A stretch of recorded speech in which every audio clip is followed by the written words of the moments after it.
Controversial presents Making the Cut. I'm Mr. Controversial here live at Fadeaway Cuts Barbershop in Atlanta, Georgia. You know I got my boys here.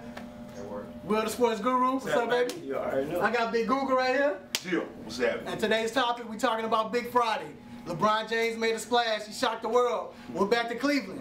That opened some doors in the East. So what's going to happen in the East is wide open. What do you think, man? But it is wide open. I love the move. You know what I'm saying? I ain't care about Miami. Still don't care about them now. They can go to Cleveland. I mean, he can go back to Cleveland.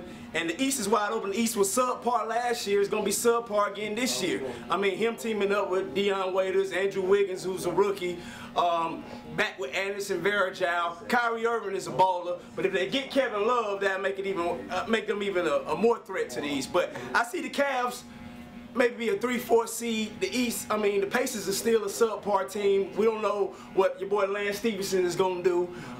Brooklyn is up in the air. Chicago, we don't know what Derrick Rose is going to do. He's a cancer patient waiting to happen too as well. So, man, it's up in the air. If it goes how it went this year, bar none injury, I mean, the Cavs could make it all the way back to the NBA Finals. That's just my opinion. Yeah, I think so too. I kind of agree with you there. You got to look at the fact of course, we got to look at the fact that Gasol going to Chicago. So, of course, that's going to add, you know, that's an asset. But once again, Chicago's situation is clearly based on what Derrick Rose is going to do, his situation. Is he going to come back 80%, 90%, 100%? You know, at the same time, with the Cleveland situation, with Kevin Love saying that I want to come to Cleveland, it's almost like Minnesota really has no other choice, because why wait for a whole year for him to become a free agent and get nothing out of the deal when he's clearly trying to say, hey, if you go ahead and trade me now, I'm willing to go right now. So go ahead and get a couple of draft picks, do a 2-team, 3-team type of trade, whatever. I know they saying they would prefer to get Wiggins, but Cleveland already said we're not dealing Wiggins. Then you got to also look at the fact that I don't think Miami will just, you know, go from 4 finals in a row to subpar and or no playoffs. So therefore, they're going to try to go after the Luol Deng, going to try to put a team together that could at least compete to be a formidable opponent in the East, to say at least we got to the playoffs in spite of the, you know, absence of LeBron James. You got to think the mentality of Mario Chalmers, if he stays there, the mentality of, hey, we just were so accustomed, you know, not Booby Gibson, but Norris Cole in them. Yeah. You know, they're accustomed to playing one certain way with LeBron, and will that affect them, their mindset, their motivation, all of those things. So it's really wide open. I mean, as far as Cleveland, Chicago, New York is up and coming, maybe so, depending on who they get. But those teams, Indiana is going to clearly be based on what they do with Lance Stevenson and all of those things. You know, them Hawks and all them at the bottom, we ain't got to worry about them in the East and stuff, you know. Well, I mean, I look at it like this. It's questionable because now, since it's open, you got teams like Brooklyn, Washington, you know, even Toronto. Now they step up. They feel like they might be able to get back and, hey, make some noise. I still think you got Chicago as a front runner if Rose stay healthy, like you said. Indiana, if they keep their team together, which we don't know, but they're 1 and 2. But then teams like Miami, I think Miami's making a big move if they get Dame. You got Bosh, you still got Wade. Hey, and they picked up McRoberts, picked up Danny Granger, so they got some pieces to mess with. So, I mean, hey, it's not like they dropping down and being the worst team in the East like we thought they were going to be if LeBron left. So that's good. But people still got to look out for Brooklyn, man. I mean, Brook Lopez is coming back. So you have him.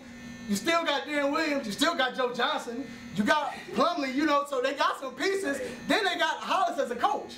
You don't have Jason Kidd, who's a rookie, don't know what he's doing. You got Hollis, a good coach. So I think the East is going to be good. It's going to be big. It was the best move for basketball with LeBron going to Cleveland. I mean, right now, it's wild. You can't say that Cleveland's going to go because, like you said, Kyrie, he has to learn how to be not the #1 player versus, all right, I'm going to head to the ball and just, you know, dribble. You can't do that. Well, so I think it's going to be a good thing for the NBA. I can't wait. I really can't. LeBron is going from a team of vets to a team of unseasoned, borderline rookies. I mean, so he's going to teach these guys the game. He's going to teach these guys how to be winners. He's going to teach these guys how to play defense. That's the biggest thing that's hurting Kyrie's game right now, is he's ranked way down in the bottom as far as point guard, as far as defensively in his stats. But for you to say, New York is on the up and coming, but the Hawks is on the bottom line. I'm gonna use your word. Stop. What? Stop. Okay? Carmelo is about the only thing they got. I mean, the Hawks, what we did with what we had last year. We had name a superstar on the Hawks other than Jeff Teague on the come up and Al Horford being out pretty much all year, still make the 8th seed, and still almost put out the sorry Indiana Pacers as the #1 seed. Bro, come on, we just signed Shuffle. Okay? He can shoot. Don't get me wrong, and he can play defense. I know you ain't said Shuffle. Yes, I did. Dog, okay? stop it. No, man, 8 consecutive playoffs. 8 consecutive playoffs years in a row, dog. Name another team in the East that done did that. Hey, so, therefore, the Hawks you with said the East, hold on, with the East being wide open, you said who else? The Knicks not gonna make the, what you want me to keep naming? Cephalosha, who else have you added to make you say, boy, it's about to be off the chain? We can still get Luol Deng. Luol Deng is a free agent. He's not guaranteed going to Chicago. Never came up in this free agent market. Yes, it has. Check the stat sheet. Check the score sheet. Check ESPN. Who's shopping check the Hawks? Sports Center. Who's shopping the Hawks? Luol Deng. No, Luol Deng might come to Atlanta. Controversy, you mentioned he stated down defending the Hawks. I give you credit. They got to the playoffs 8 years in a row. Plain simple. Why? Name another team in the East that doesn't do Let's give them a trophy. All you watching is that produce and make trophies. Let's give the Hawks a little award for 8 years in a row being the only team currently in the NBA to do so. So now, yes, is there. But clearly, making noise, let's stop. Let's stop that. But the East is wide open. So now, they didn't run no pieces in to make some noise to become a top 4. We still gonna get Luol Deng. No, you're not gonna get Luol Deng. You know what? But hold on. I think he's gonna go to Miami just because he has a better chance to win in Miami than he does in Atlanta. I mean, then you talk about what? And I don't really want to base it off Atlanta and beat them up, but with Chris Bosh. But hold on, it's the same thing as far as Derrick Rose with Al Horford. Al Horford always gets hurt. So we don't know what's gonna happen. If he stays healthy, I like that team. I do. I like that team. But to me, I think a scary team coming up in the East is Washington. Just because you got them young guns, they gained a lot of experience last year. They did. I like my boy Bradley Beal. He's a throwback player. They just signed Guattari.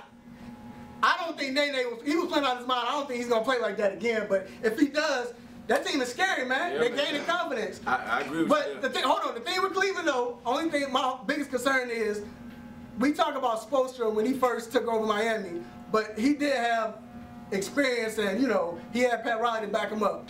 But this coach in Cleveland that they hired, I don't know, bro. I think it's going to take 2 to 3 years for them to make it to the finals. I mean, no, not based on what you say in the East. No, not to make it to the finals. You got to realize LeBron James took Keisha Cole, little boyfriend, Booby Gibson, Anderson Varejao, and the whole broke start lineup. Mo Williams, nobody ever heard of these guys. I mean, they was walk-on free agents, and he took them to the finals. 2 years in a row, the best record in the league. So now he has some great talent around him. I feel you, but the East was weak back then. It still is. But no, it was weak back then. No, it's much stronger than back then. It was much stronger. Back when LeBron went to the finals? Yes. Hold on, you ready to go there? Besides Detroit, who was good back then? Besides Detroit? Miami. Stop. They were just coming up. They had just won the title in 06. Yeah. What you mean? Atlanta was much better too. We were much. Thank you. And Shaq got hurt. Shaq was old. So in that sense, I think that's the year the way he got hurt. So come on, man. Like this. So why I said no, the year Wade got hurt the year before. That's why they lost out to Detroit. Detroit lost to San Antonio. Stop this madness. The East was. Guess what? The East is weak right now. Let's think about it now. Miami, they was one. I mean, Indiana was one. But ain't none of them got no heart. I don't even know why they still breathing. Ain't no leader on that team. They don't know what team.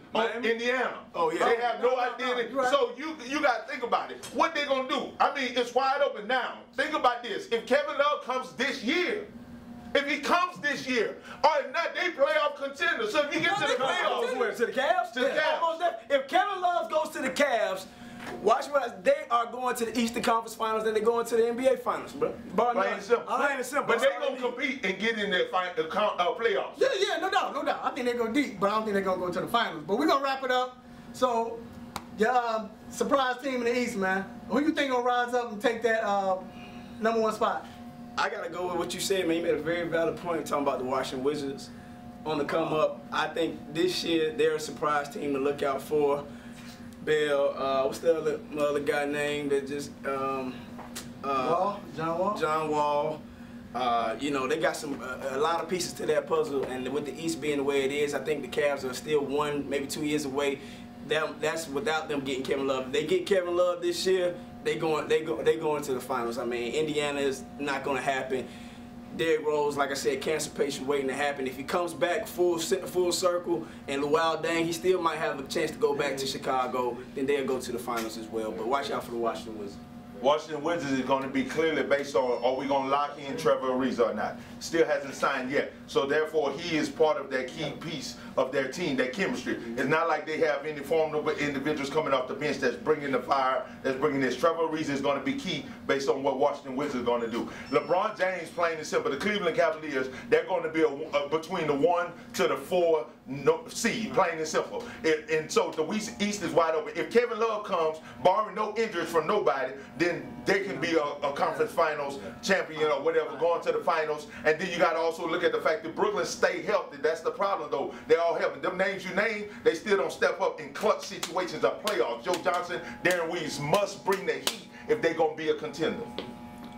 And I think Bulls, if Rose stay healthy, like you said, with Gasol coming in, now we have scoring power. People might say Gasol doesn't play defense or doesn't play that well, but remember, he's replacing the worst defensive player in history, Carlos Boozer. Plus, he's going to score like 18 to 19 points a game and be more consistent. So I got Bulls #1 if Derrick Rose stays healthy. Then, like you said, Cleveland, and then you got Brooklyn. Either or, you know, but hey, I think it's going to be big this year. But once again, we're here at Fadeaway Cuts in Atlanta, Georgia at the barbershop. My man, World Sports Gurus, Big Google. We see you at a barbershop near you. We out.